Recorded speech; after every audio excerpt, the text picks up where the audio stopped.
The Chargers are taking on the Bills in prime time on Saturday Night Football. Are they going to get a Christmas miracle? You are Locked On Chargers, your daily podcast on the Los Angeles Chargers, part of the Locked On Podcast Network, your team every day.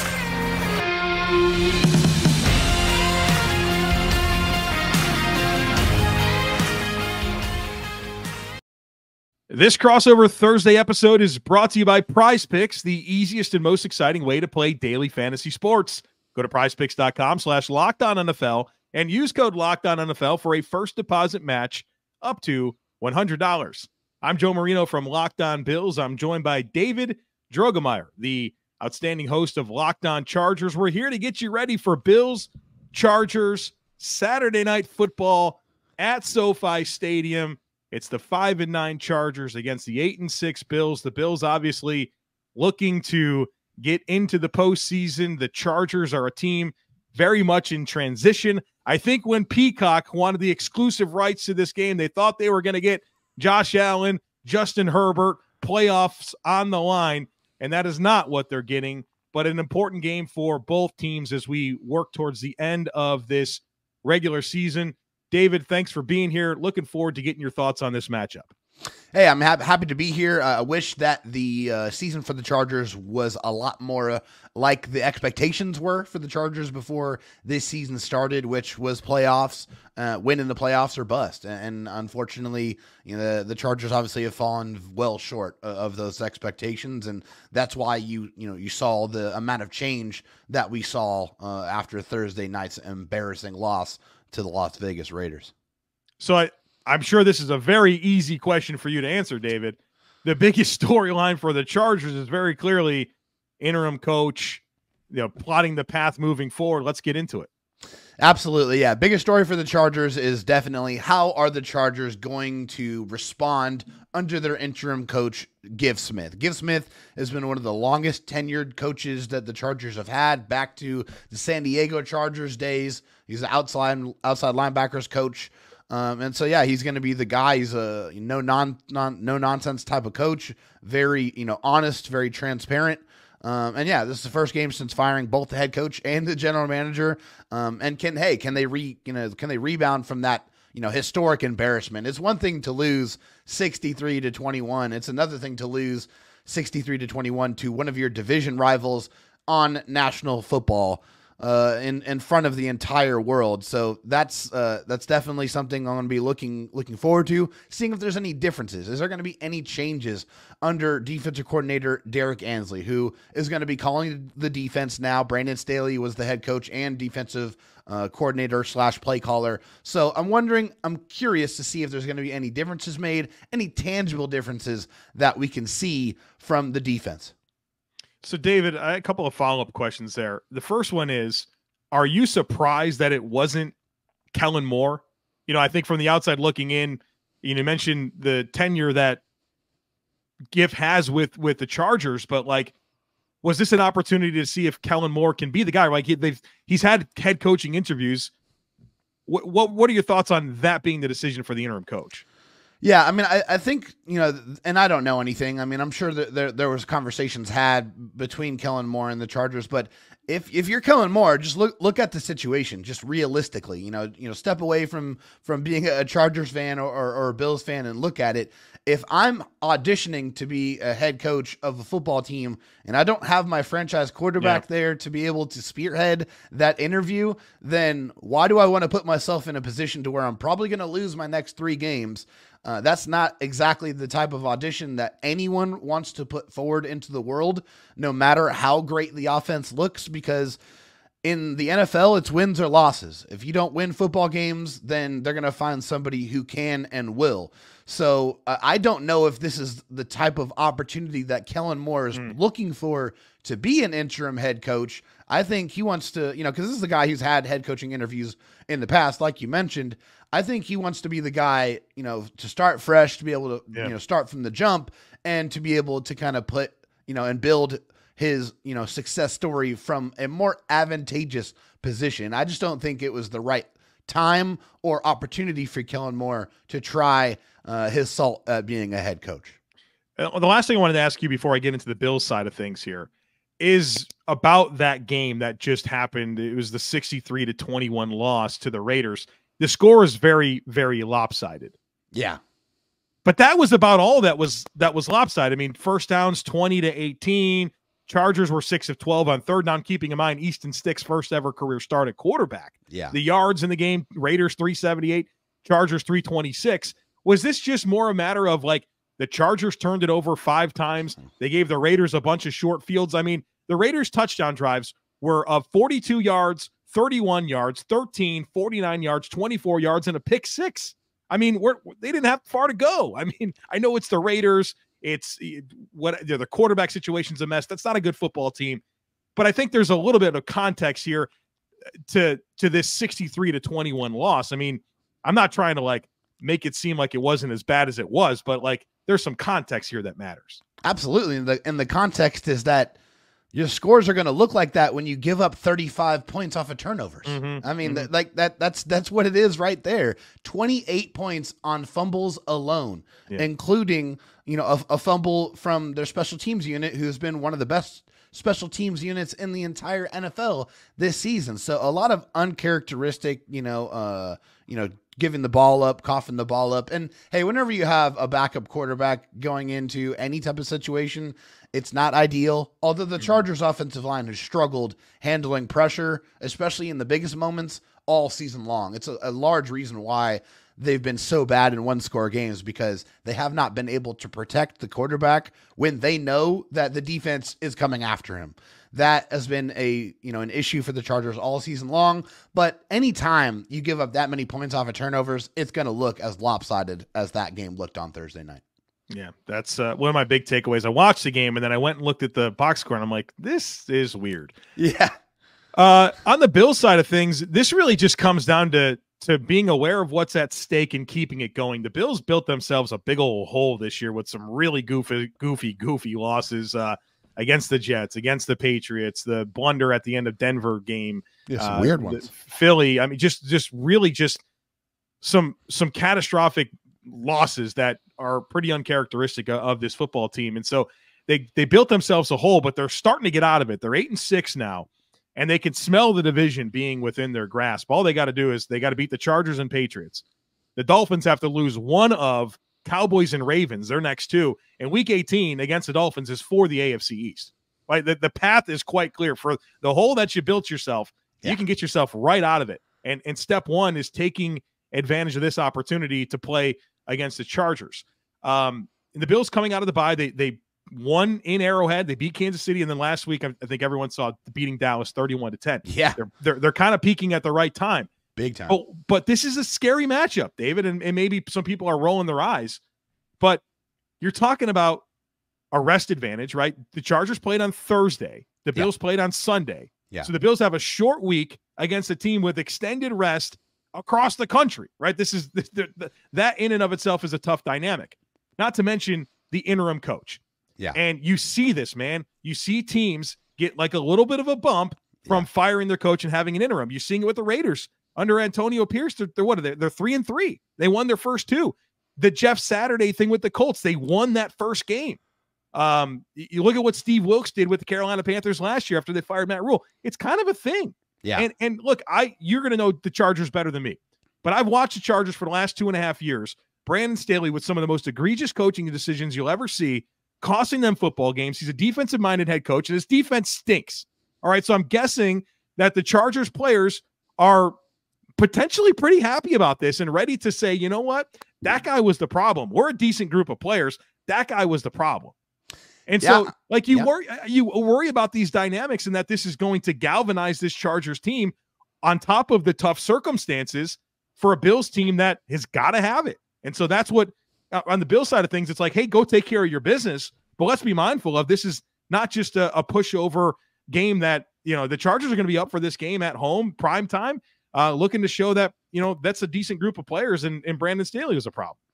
Absolutely, they are. I mean, you're 100%. I mean, you talk to the players, you listen to them. They want to win. They want to go out there. I mean, draft position be damned. They don't care about that. We You care got your about it quarterback. as analysts, Right. Yeah. right? Imagine that quarterback, Easton Stick, who's getting his first opportunity to start in the National Football League. He wants to go win every single game that he is a part of. He did a lot of winning at North Dakota State. That is what he is used to doing. So, yeah, this is definitely a trap game for the Bills. And the Chargers have nothing to play for, but that means they have nothing to lose either. So they might mess around and go in here motivated, and they might pull off an upset. I don't see it, but crazier things have happened in the NFL. Yeah, we just watched the Arizona Cardinals 2-10 go beat Pittsburgh in Pittsburgh with everything still in front of Pittsburgh. So that's why you got to play the games. And so am I expecting the Bills to win this game? Yeah, we'll get to that towards the end. But I'm not sitting here acting like there's not some tough circumstances that they're going to have to deal with in this one. All right, David and I, in just a moment here, we're going to shift our focus to some of the key matchups that will decide this game. So be sure to stick with us. But folks, as the weather gets colder, the NFL offers stay hot on FanDuel.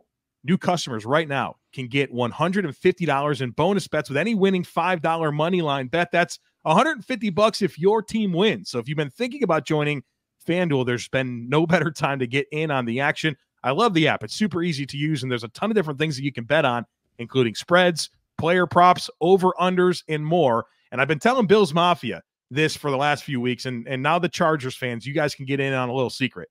Bet the over on James Cook receiving yards. We have been feasting on that. They had his over-under against Kansas City at 19.5. Last week it was at 23.5 against the Cowboys. He's shattering these numbers. So if they're going to give you a nice one again this week, I encourage you to go take some of that free money over at FanDuel. Visit FanDuel.com/lockedon. FanDuel, official partner of the NFL. All right, David, let's talk about the matchups that will decide this game. And I'd like to go first here. I look at this Chargers pass rush. Khalil Mack, Joey Bosa, Morgan Fox, Tuli Tuipulotu, who's a nice-looking rookie out of USC. I think that's kind of one of the strengths of this operation is that group of pass rushers. And I think the Bills' pass protection has been pretty solid this year. But that's a deep group. And I think last week against the Cowboys, they didn't have to pass the ball, right? They ran it 49 times and passed it 15. That's not a normal Bills script, right? That's insane.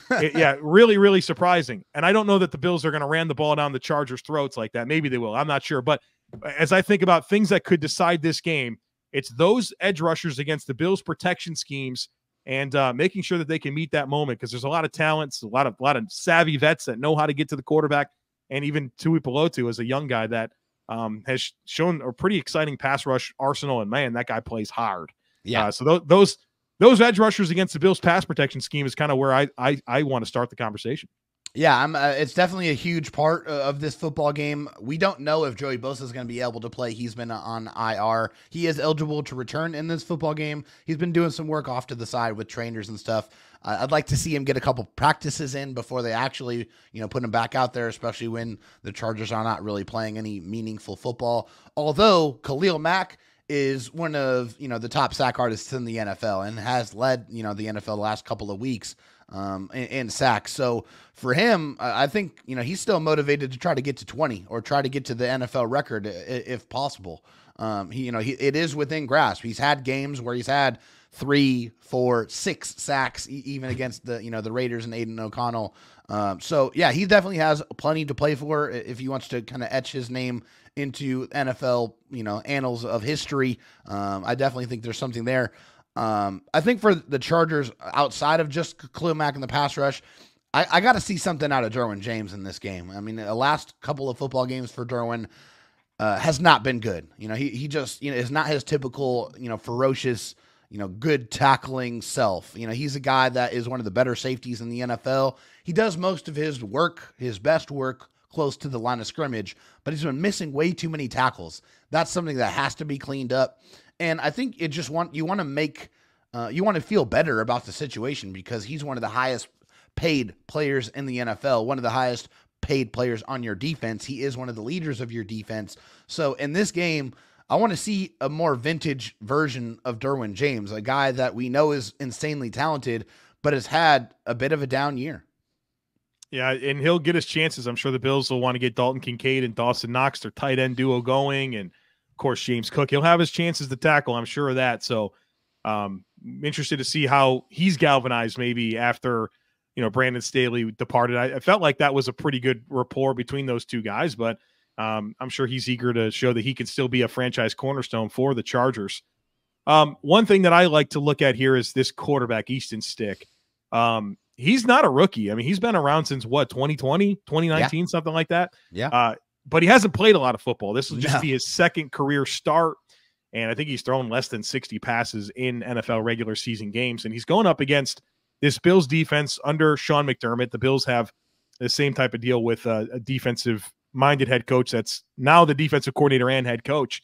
And McDermott has this defense playing pretty well. And you look at their last two games coming out of the bye at Kansas City and against Dallas, Patrick Mahomes, Dak Prescott, he just held Dallas to 10 points. They came into the game, highest scoring team in the NFL. They averaged 40. They had a 5-game win streak. And they averaged 44 points per game during that streak and never less than 33. Bills held him to 10, and Dak was 21 of 34 for 134 yards and a pick. It's a passer rating of 57.7. Some people thought Dak might be the NFL MVP favorite. Brock Purdy probably has a lot to say with that right now. But then going back to Kansas City, limiting Patrick Mahomes to 17 points in Arrowhead, and Mahomes comes out of that game with a passer rating less than 75.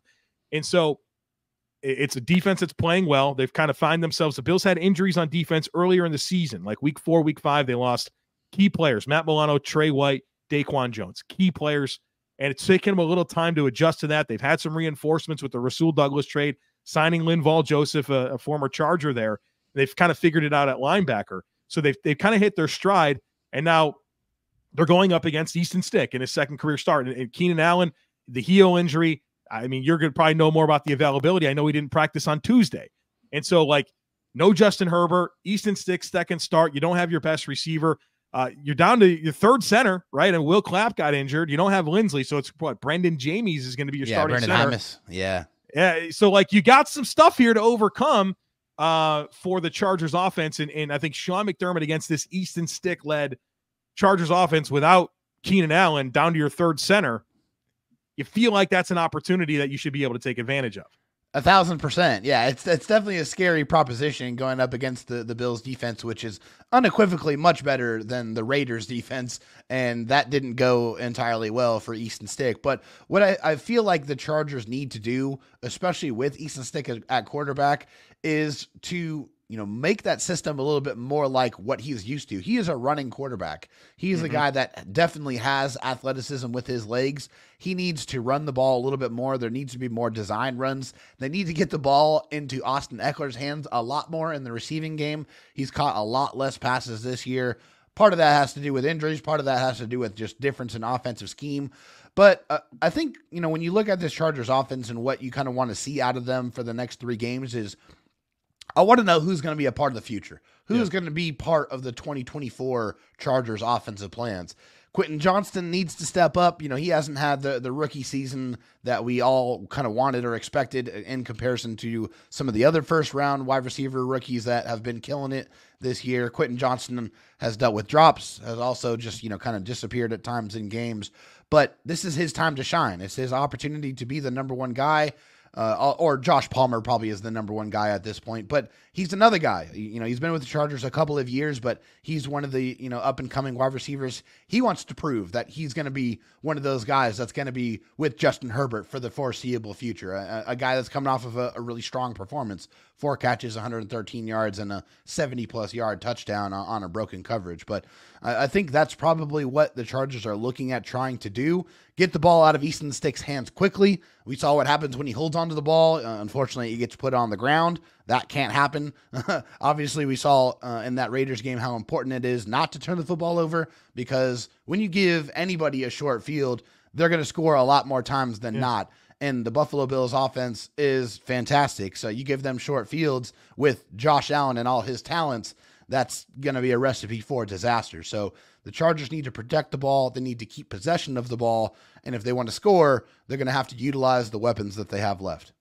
Yeah. And in one side note there is, it feels like it's, for the Charger side of things, it's good that they went through that, right? Like, hard lessons, But they're not going to turn over 5 times against the Bills. I don't think that's going to happen. And, Kellen Hopefully.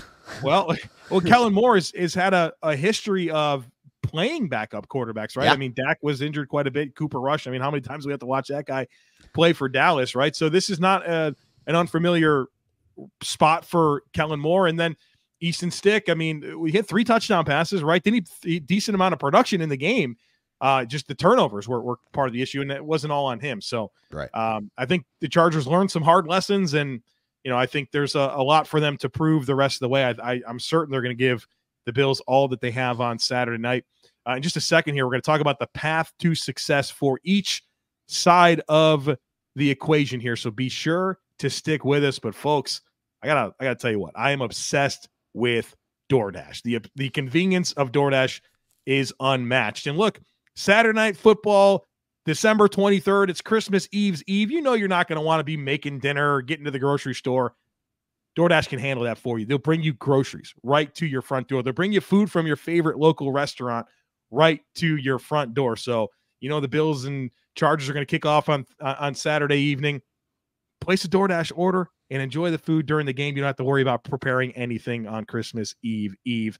And that's what I love is like they give you time, right? Like we're all busy people. Even if it's not Christmas Eve's Eve, you're all wondering when you're going to get to the grocery store, what's for dinner. You don't have to worry about that anymore. DoorDash can handle that for you. We got a deal here for you.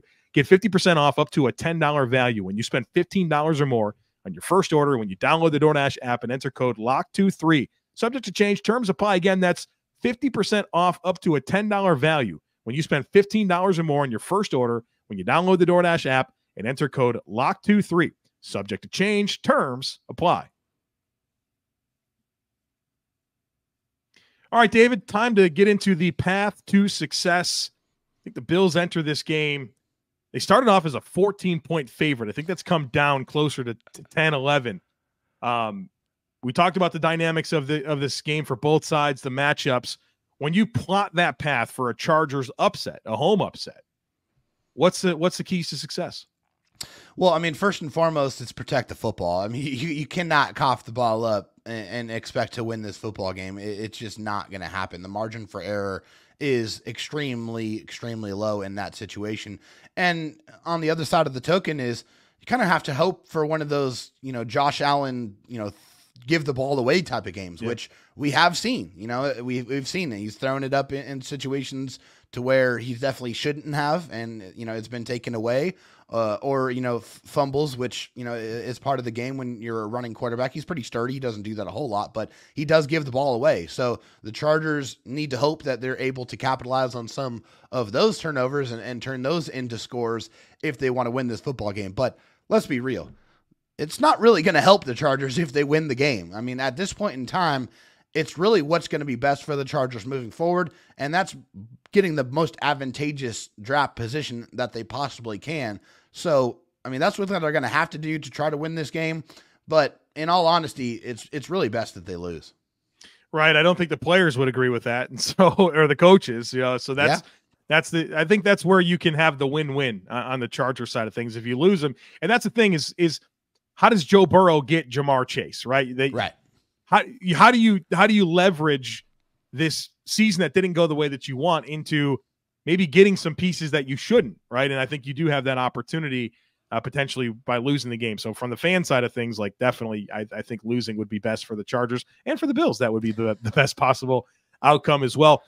When I consider the path to success for the Bills, I have 3 things down that makes the most sense to me. First of all, you mentioned turnovers, and I think that is really, really, really critical. And the Chargers have not been very good at taking away the football. They have 0 takeaways in 4 of the last 6 games. And across the last 6 games, there's a total of 2 takeaways. So that's not really been happening for the Chargers. Nope. Meanwhile, they turned it over 5 times against the Raiders. Not good. The Bills over their last 5 games have 10 takeaways. So they've taken away the football pretty well. Not like gobs of them, but they've had some good turnover production, but they've also had 1 or fewer giveaways in the last 4 games. And I think that's going to be an important recipe. Like you mentioned, with giving away the football, that's the easiest way to allow a team to stick around, allow a team to build a lead. The Chargers are a more talented team than the Raiders. They are. That's objectively true. The reason that game was the way that it was is they turned it over 5 times, and the Raiders didn't turn it over at all. So that the Bills have to avoid that, and just like the Chargers have to avoid that. I think number 2 is you score points and be aggressive. I mean, that's nothing revolutionary, right? It's football. You want to score points, but this is the 28th scoring defense in the NFL with the Chargers. And I think the Bills would be wise to be very aggressive and get that lead and dare Easton stick without Keenan Allen, right? And down to their third center and the other injuries that they have on this offense, and say, hey, can you score 30? Dak couldn't get to 20. Dak couldn't get to past 10. Patrick Mahomes couldn't get past 17. Dare them to score points on you. And then lastly, this is an interim coach, but the reality is they're not getting a brand new playbook this week. They're not reinventing their entire scheme. No. But there are going to be some unscouted looks. I think you're going to see some trickeration, some desperate things, some going for it on 4th down, some fakes in the special teams department. Because why not? Because why not? So I think defensively, both sides of the ball, I think you have to just stay true to the rules of your scheme. You're not going to be able to come up with this game plan that anticipates a lot of what you're going to see.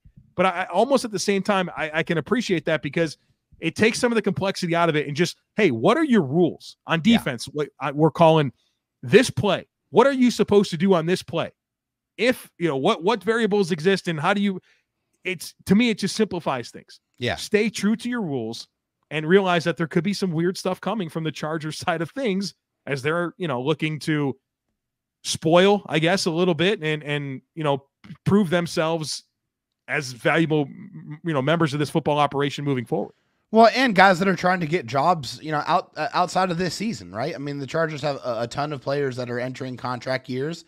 Guys like, Gerald Everett, the tight end, Austin Eckler, the running back. I mean, these are guys that are still trying to put their resumes out there to be able to try to get new contracts with teams next season. So yeah, they're going to come in here motivated to play hard because, the record, matters to the Chargers and the team, but the stats and the production matters to the players. I mean, that, when you go into negotiations, that's what they're going to start with. Hey, this is what I was able to do. This is what I can do for your football team. Yep. So yeah, it still means quite a bit to them because they're auditioning for their next opportunity. Yeah, that game tape is your resume in the NFL. I've often said, and not to take this to an unnecessary place, but whenever the tanking conversations come up, players don't tank. Coaches don't tank, right? Organizations tank. Right. And so that's you only get one chance to put tape out there. Right. And I think if I'm a GM for another team and I'm considering signing players, I'd love to evaluate what these players looked like in these final 3 games to really kind of get an idea for how important is it to them? What's their effort like? How do they compete under these circumstances, right? I think that reveals a lot about your character and your football character. And so, yeah, I think we definitely understand that side of this equation for the Chargers and what it means to those players. So I'm expecting an honest effort from them, and the Bills have to be careful, right? To not get trapped here. Coming back home, you got the Patriots next week. And I think the Bills have been pretty focused on the 1-0 mindset, and certainly the messaging is all correct. But you got to go do it, right? You got to go do it a few days before Christmas. You got to be focused in and handle your business, or else this climbing out of the hole is going to be all for naught, and you're going to have to hope for a lot of help along the way. And so, the Bills have a chance to kind of salvage their season at 8-6. We know what's at stake for the Chargers. David, this has been a blast of a conversation. Thank you so much for this. Certainly enjoy the game and enjoy the holiday season. As for you guys, thanks for being here and coming along for the ride. There's more coverage coming your way, both on Locked On Bills and Locked On Chargers. So make sure that you are subscribed. Would love it if you took a second to rate, review, and share the podcast. Have a great rest of your week, and we'll be here to talk about this game every step of